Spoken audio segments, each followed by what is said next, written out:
obviously that's not a loving and forgiving God.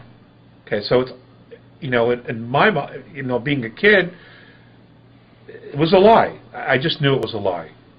And reincarnation is not new. That many of the different cultures have talked about it. And in order to mature the soul, you would need more than one lifetime. What do we live on average on this earth? Most people. 45, 50 years for the average. In the United States it's 72, I think, 73. But outside the country it's a lot less. And that's it. That's your window. Please. So, everybody has their own perspective on it, and absolutely everyone is entitled to their own perspective on it. I know that reincarnation is a fact, and I'm encouraged by the fact that it is a fact, that we get multiple lifetimes to figure things out, turn it over to learn specific lessons. Now, what does that look like when creating a family to come into? I don't have those answers, Rick. I don't. I did ask the question once, where do souls go when they die? And I was told that if there was a physical place, it would be near the Van Allen belt, where that is. That's what the A's had told me, but that's all the information they ever gave me about it. So, and that's all I know.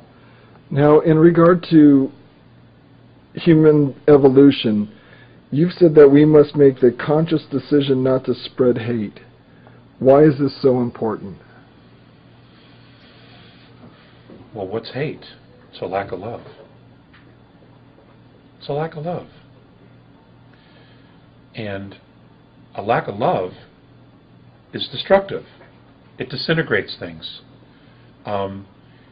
If you look at some of the earlier notes where the Andromedans have talked about traveling through space throughout our galaxy and discovering cultures who had reached advanced maturity that had actually destroyed themselves because they lost their original intent. And I believe that the original intent is learning to totally and unconditionally not only love oneself, but love all. When you lose focus of that,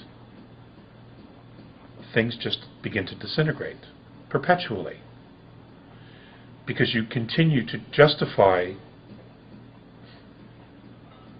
creating a space of fear. And do love and fear exist in the same space? No, they don't. They're actually polarities, opposite polarities. So, many of the advanced extraterrestrial races have figured that out. And so, even if there was an opposing ET regressive race, they would do their best not to hate them. Yes. Yes. You've said that in this age that it's so important to know your neighbors. You've said that in your recent meeting with the Andromedans that your faith in friendships was reaffirmed. Why is friendship and why associate with neighbors? Why is it so important, especially now, in these times? And let's end it with this question. I've been blessed to have an off-world perspective of Earth. And it's a very tiny little planet compared to some of the others that are out there that have life on them. We are a community of people all living together, sharing a very, very small space. Okay? On a ball of water and land that is traveling through space. It is such a miracle, such a gift. If you could see it from that perspective. The reaffirming of friendship was, how I had not seen them in a very, very long time. And that initial reconnecting was if we had never been apart. And that when you're, we've all experienced that here on Earth, where we have had friends who we've never seen or we haven't seen for years and years and years, and then you either accidentally bump into them or something, and it's just like it's like you hadn't been apart. The conversation, the friendship picks up exactly where it left off. those are gifts. Those are absolute moments of grace. And they should not ever be taken for granted. Because those relationships not only mirror back our own goodness and bring us joy and laughter and sharing,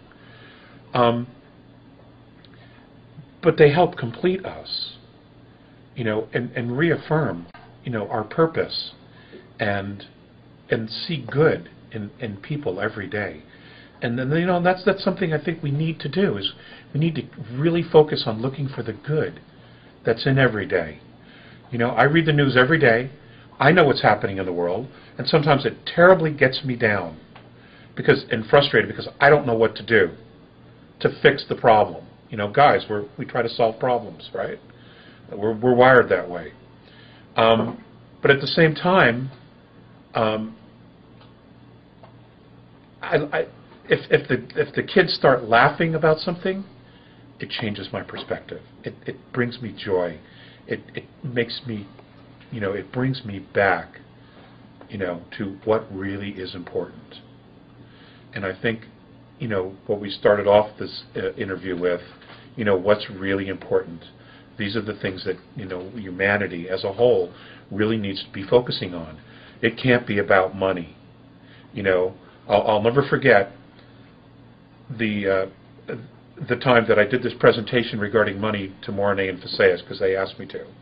And when the whole thing was over, and I spent a great deal of time putting together this presentation.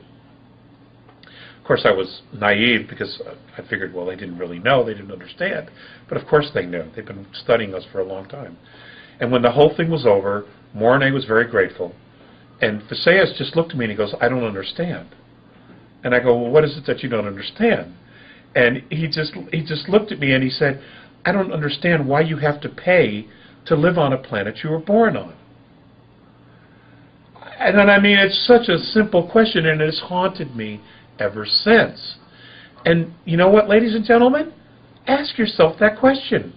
Why do we have to pay to live on a planet we were born on? And who are we actually paying for the privilege of being alive here? Who made them the boss? Who put them in charge? Think about that. Alex. And have a rum and coke. Alex, I'm kidding. Thanks so much for spending the time with me today, and with all the people that are going to get to be able to see this. And we all thank you in advance. And we thank you for everything you've done in the past, sharing all your experiences. And a lot of us recognize the pain and sacrifice that you've gone through in sharing this. And we all just want to remind you that we really appreciate it and thank you. Peace out.